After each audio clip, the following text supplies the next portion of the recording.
Alright, 100% quest content complete. We did it. We got everything. Also, we beat the whole game. This is it. This is the end of CrossCode. I mean, we're going to get to come back in a save file, but just don't tell anyone that.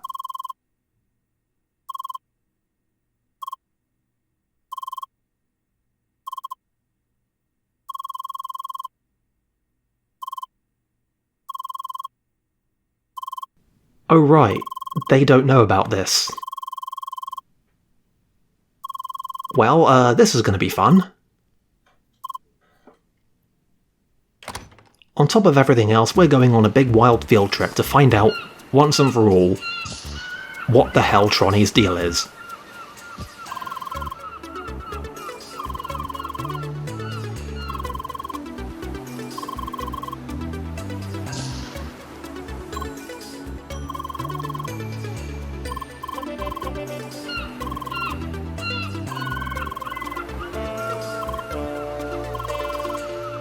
At this point, Jet is just kind of done with us. You kind of have to see it from his perspective, right? Yeah, he's basically just trying to do his goddamn job, and then here comes Sergey back again, going, hey, you want to help me break into Vermilion Wasteland, like, again? You want to do crimes? And he's just like, motherfucker, I'm trying to run my legitimate shipping business.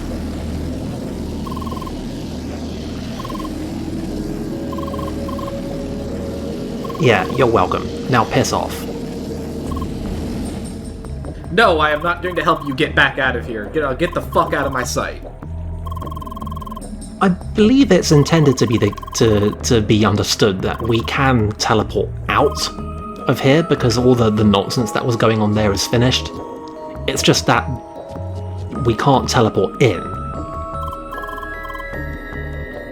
So we needed a way of getting in. Anyway, if you finished the whole main plot and didn't get all the chests in Vermilion Wasteland, this is your one chance to fix that. Just so long as the chests that you missed weren't in 2 particular screens. Because for some reason, you can never go back to those 2 particular screens. So, Also, possibly you were wondering, but, like, no, there's nothing here. There is no secret stuff to find anywhere. You know, except for the chests that you can't get anymore. I don't get that.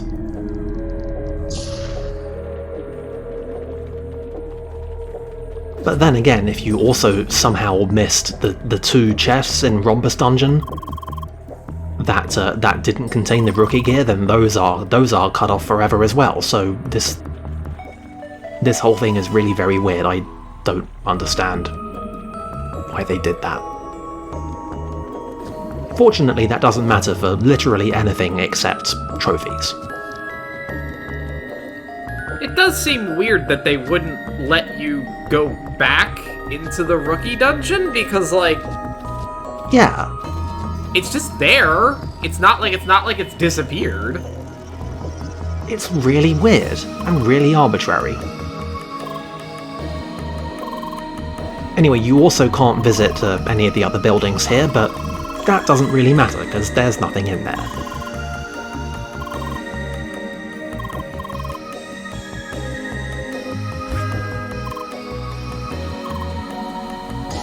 Nothing except whatever the hell this is.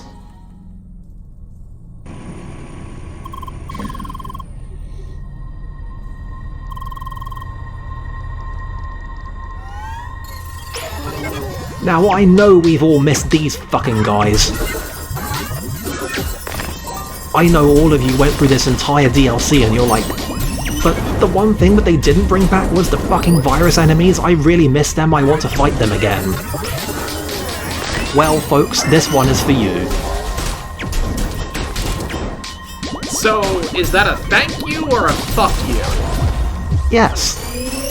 Yes it is. I mean, in all seriousness, I was wondering if they were ever going to like, even reference them outside of that handful of dialogues, but also I understand why they didn't. I was just curious about what happened. Anyway, it's not just the viruses, the whole Vermilion family is back, and we have attacks that go through armor now, so... whatever.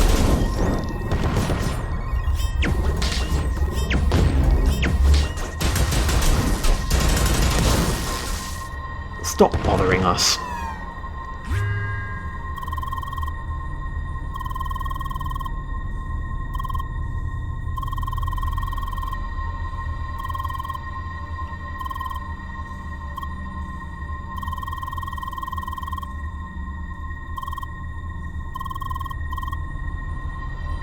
So let's make this make sense. What actually is Entertainment Administration's perspective on stuff that's going on in their game? Like, how is it the case that they shut down everything in Vermilion Wasteland, but they missed this, but they would notice if Sergei went and deleted them? Like, what's the thesis here?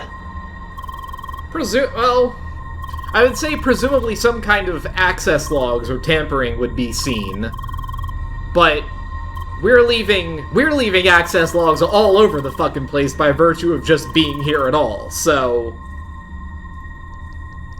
Maybe we would have if we teleported here. But we came here the old school way, so maybe Entertainment just thinks that we're still in the cargo ship. Or maybe this whole thing just hinges on them never asking. That sounds like the kind of level that we'd be playing at.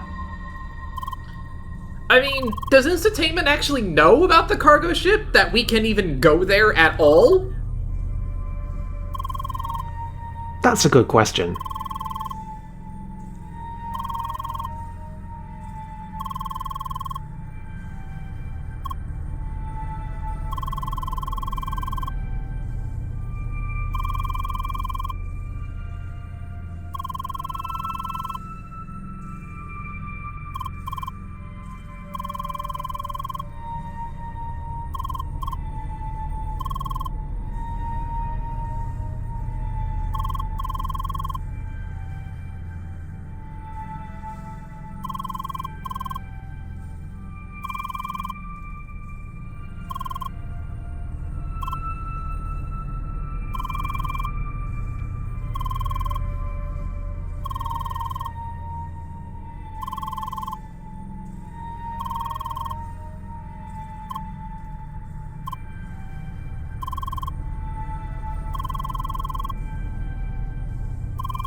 Come on, Tronny.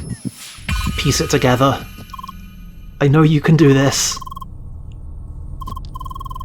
You are absolutely insufferable about details.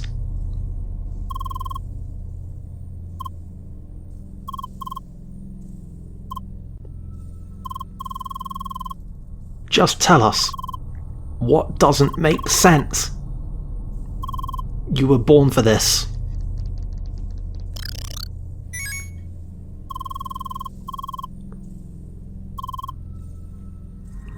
Ah well, I'm sure it'll come back to him.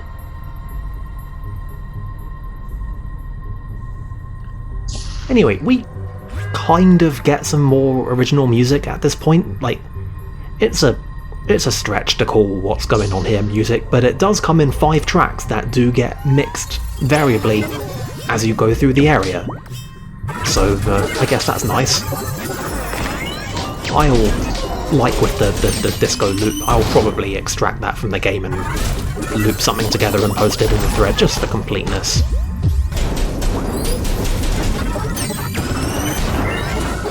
Anyway, what you've got to remember here is that for Emily and Tronny, this isn't really old yet. This is only the second time they've seen these guys. So it's okay, right? Yeah, that's how that works. Ah well. The actual good news is that even though these guys have leveled up, because everything has leveled up, we've leveled up more, and we've got the bullshit endgame equipment. So we know what to do. Also, hey, remember these guys? Weren't these guys literally called RNG or some shit like that? See, you do remember. I mean, I remember it only because I hate it. Yeah, that's fair. Anyway, fighting two of them at once isn't really that much of a deal at this point either. I guess Emily didn't like them either.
I still have absolutely no idea how to feel about the person we now know as Manuela being any kind of a presence in Sidwell's backstory. It's neat that there's details here, but I just have this overwhelming feeling that we're supposed to make something of the parallels that we keep seeing between her and Leah, and I keep not having any idea what that is.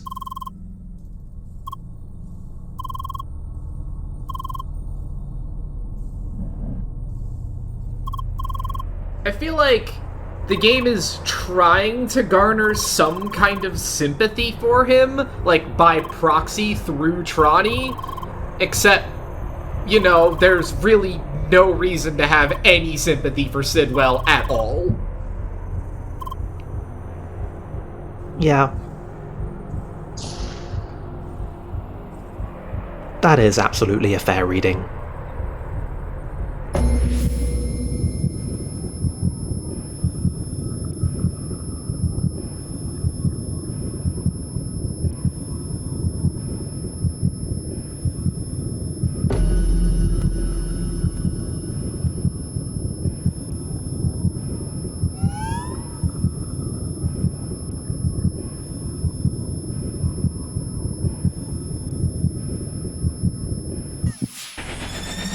And in case you were thinking that we needed an outlet for our lack of sympathy with Sidwell, I've got very good news for you.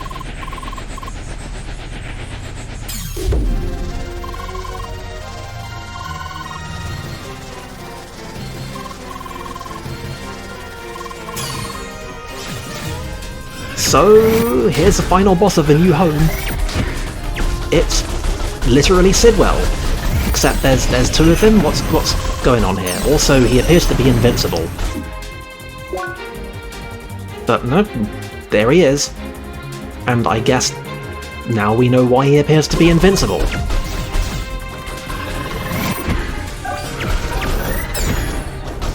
Ah well.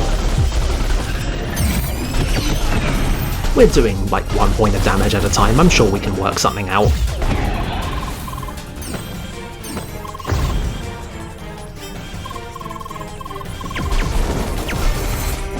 Anyway, this is the thing that happens sometimes during this fight. Tronny gets picked up and locked in the machine, and we have to fight somehow to get him out. Not really clear about that yet.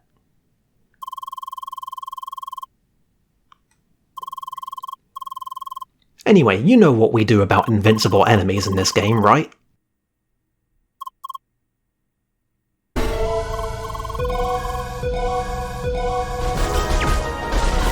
Thanks, Tronny.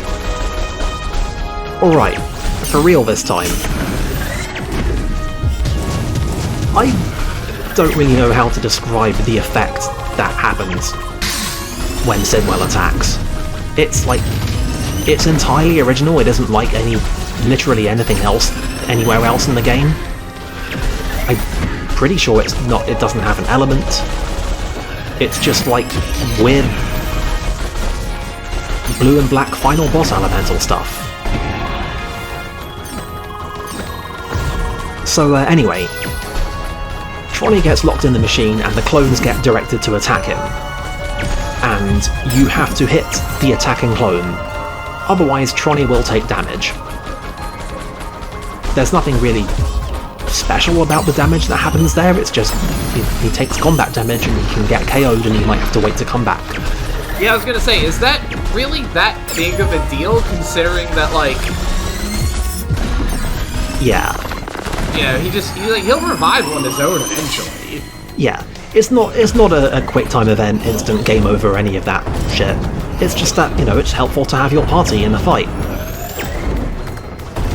Also, like, for better or worse, this wasn't, like, in the canon of CrossCode, this wasn't ever really intended to be, like, any kind of a balanced boss fight. It was just some stuff that happened with Evotars and we're crashing it, so when you think about it, the fact that the game stuff doesn't make that much sense actually makes perfect sense, because the fucking CrossCode, we're not getting out of this without one more round of that discourse. Anyway, he gets a lot of new attacks. A lot of his attacks fill the screen with a lot of shit. It's really hard to dodge some of this stuff. Anyway, I didn't notice until, like, really, like, literally last week or so, that the Evotar torture machine is literally based off of the thing in Metal Gear Solid that Snake gets strapped into and electrocuted by Ocelot. Like, I don't know how I never noticed that, but there it is. One more fucking reference. Why not? I don't know, Sidwell's got some big Battletoads energy going on with, like, the way, like, he attacks and all of a sudden he's got this cartoonishly big void-powered fist. Oh, yeah. He's absolutely got a bunch of, like, combos and uppercuts, and it's weird. Also, he can do fucking this. This really, really, really fucking sucks to get hit by. And he does it, like, 10 fucking times, and they just get faster and faster and faster. Yeah, it looks like the sort of thing you get hit with once, and then it's just like, haha, fuck you, you're gonna get hit by all of them now. I mean, it doesn't do, like, hit stun or stun lock or any of that stuff. It's just, like, it hits you a bunch of times really quickly, and each hit does a bunch of damage. You can mitigate it in all of the usual ways, but that just might not be enough.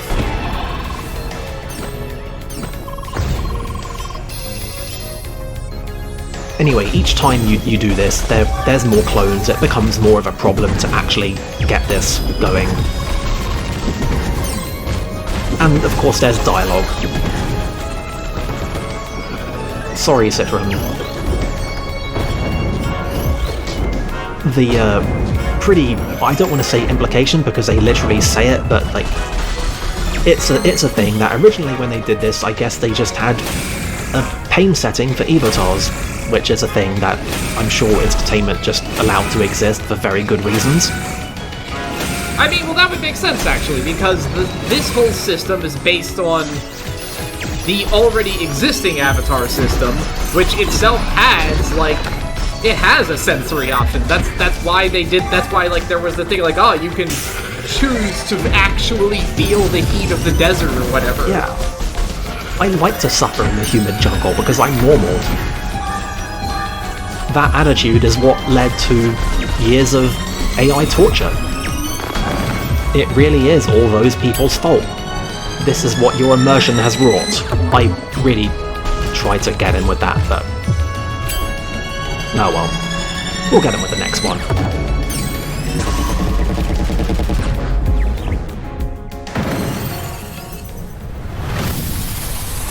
Bye, Sidwell.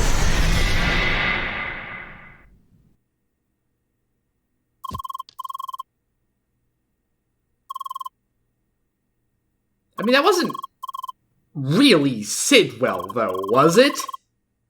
Well, okay, sure, if you want to get all detail-oriented on us.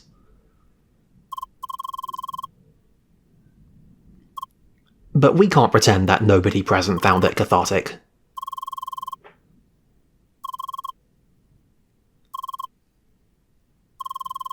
Alright, come on, Citron. Bring it home.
Not that this isn't all, like, very mood and stuff, but what does it say about Sidwell that his avatars just believe this?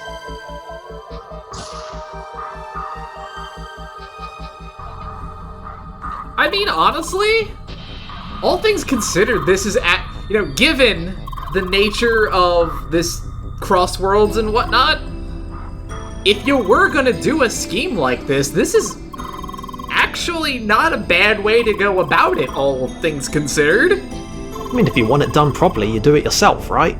Yeah, you just make it what's functionally an AI copy of yourself, and you just make as many of them as you need to make the plot happen.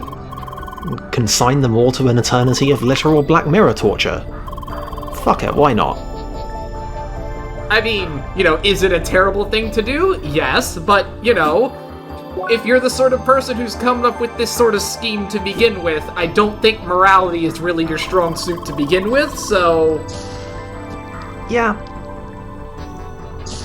You just roll with it. Anyway, I get the feeling that we're not quite done with this, though. I feel like the situation simply being that Tronny is a Sidwell avatar is... it's a resolution, but it's not CrossCode, you know? I mean, it's the sort of thing that we figured out a long time ago, and the game is only just now really elaborating on. So here we go. You probably guessed the first bit. But did you guess the follow-up?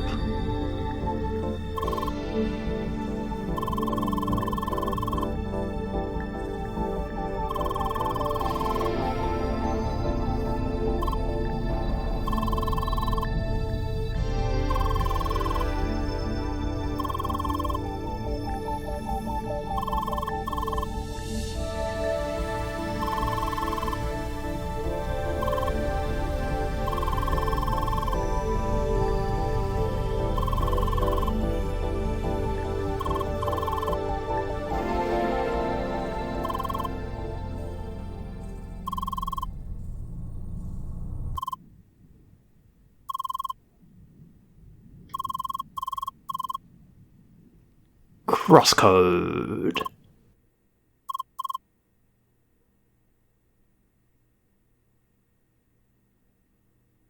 There's nothing we can really follow that up with, so let's just all go home in stunned silence.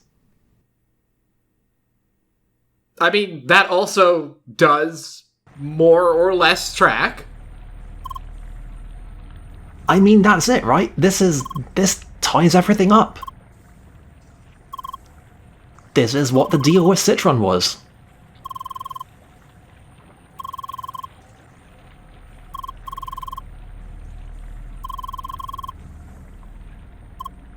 And all that's really left is the question of what do we do with this knowledge?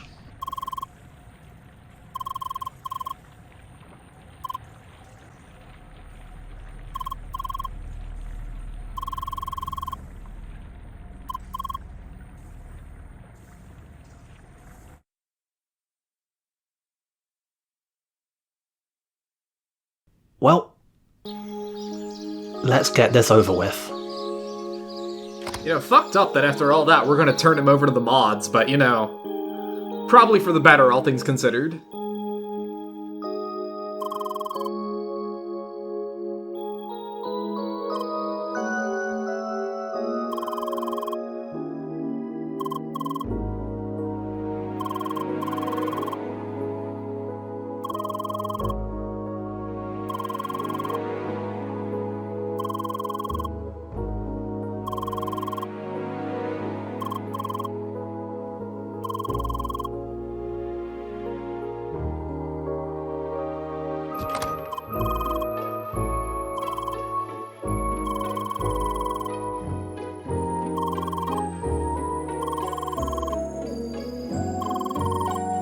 Satoshi, I swear to God!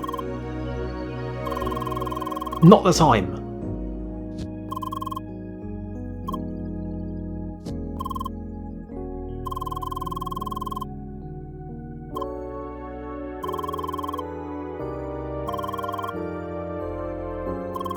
Anyway, I feel like we're possibly forgetting that we might have all just spent the runtime of a 40-hour JRPG learning about how copies of people aren't, or rather they are people, but they aren't the same people.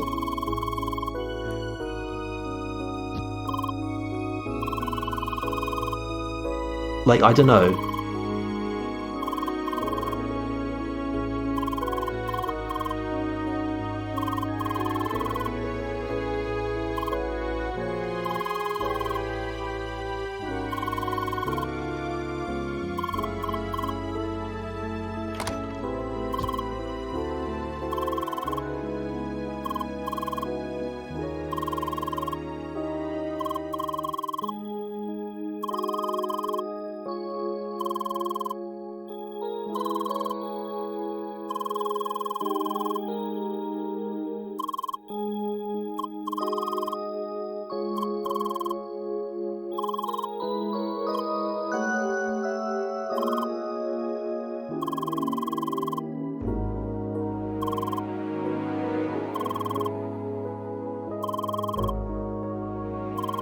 Well, do you like ending choices? Because we've got an ending goddamn choice for you.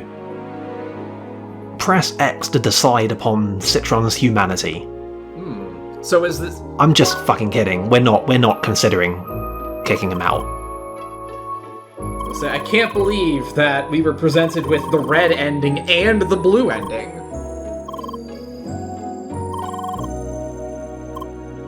I am honestly dying to know if Radical Fish collect any metrics on this, because I would really like to know what proportion of players even consider exiling Citron. I would personally like to believe that if you say no and choose to exile him, everyone else just because it's just you and Shizuka, everybody else is like, fuck that, he stays. That would be the moral thing. Anyway, we are not going to see the alternate option in this LP, not even for content completion's sake. This is a hard line. I'm not doing it.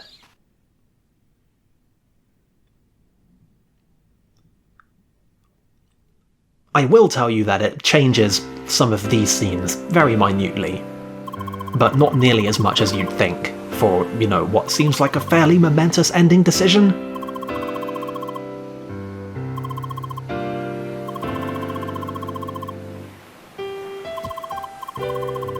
And frankly, I regret that I had to select that option to find that out.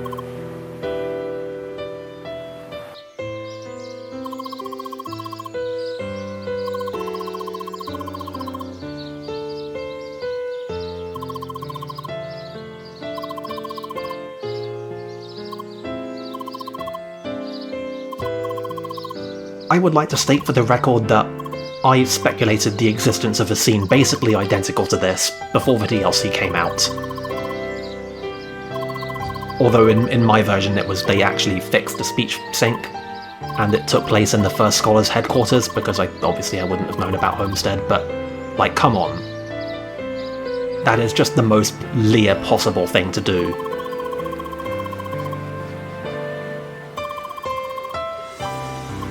This scene actually is contingent on us having taken Luke up on his offer in Kulero Temple. If we turned him down, we would have got a different scene where he's in his garden talking about whether or not we can actually grow vegetables in the playground.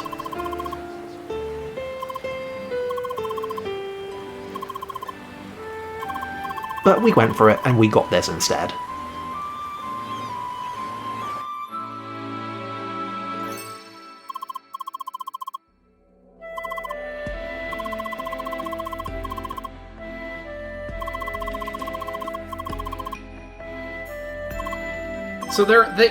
Yep. Wait, they just added actual, like, yep, taste functions to the avatars now? Anyway, in what I'm going to call an extremely Fire Emblem energy kind of way, that scene is basically identical if Citron isn't there. It's just Emily and Leah talking about it instead.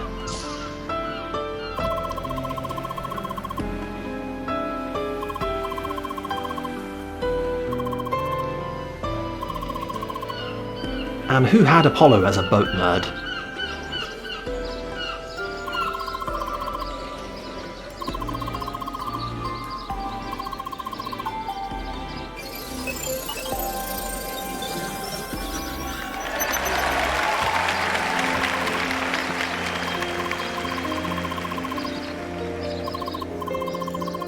Shout out to the Goose for walking through that scene at a pretty good moment. Absolutely did not script that at all.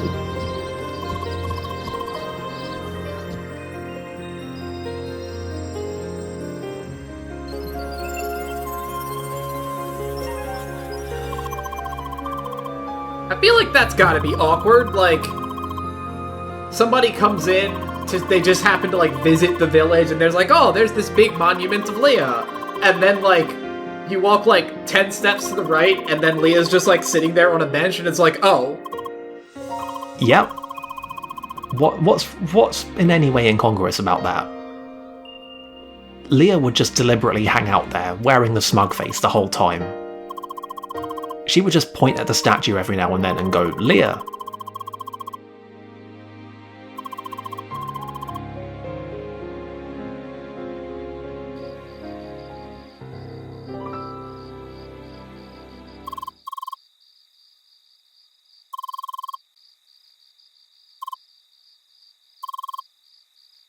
Alright, apparently people really wanted an interactive credit sequence.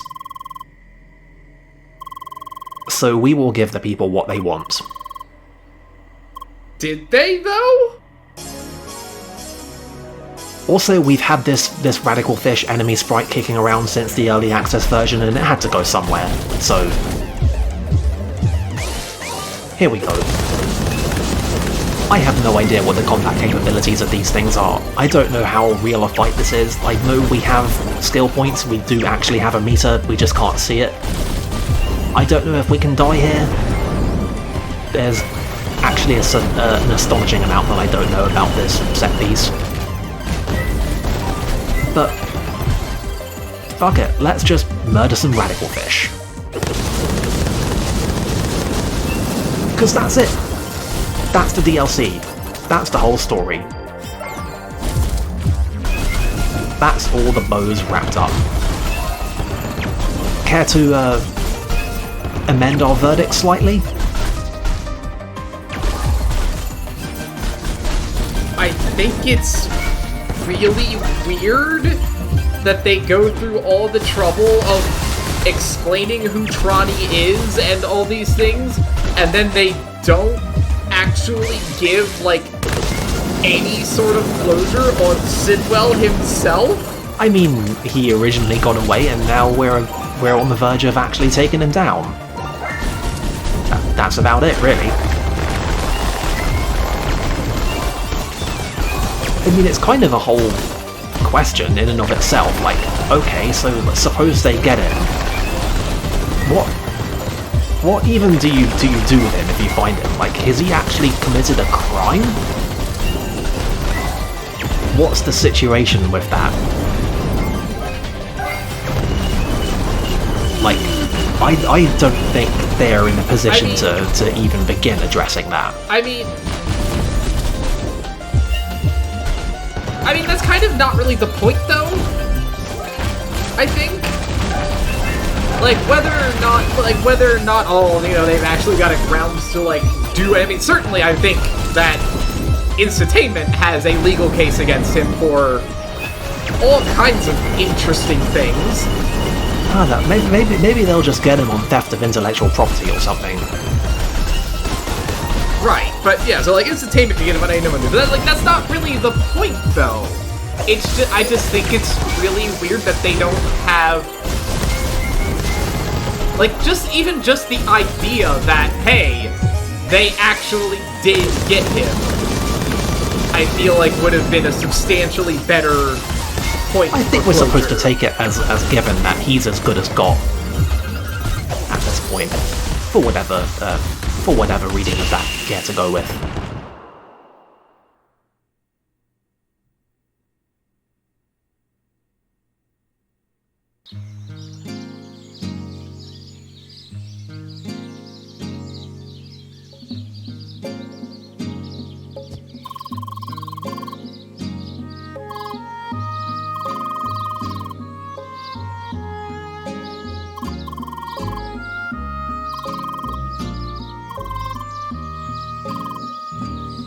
So yeah, not only do we have food in Crossworlds, we have cooking, like literally cooking.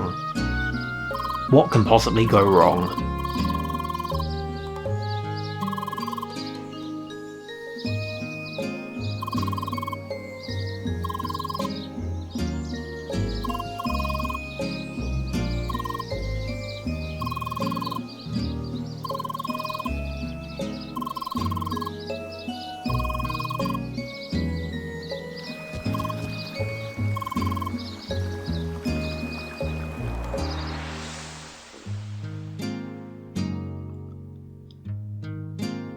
Well, that's the video game, everyone.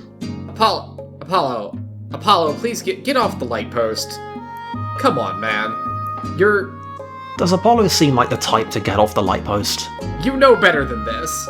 I thought his whole thing was that he was all about, not breaking rules. Get off the fucking light post, asshole. Never.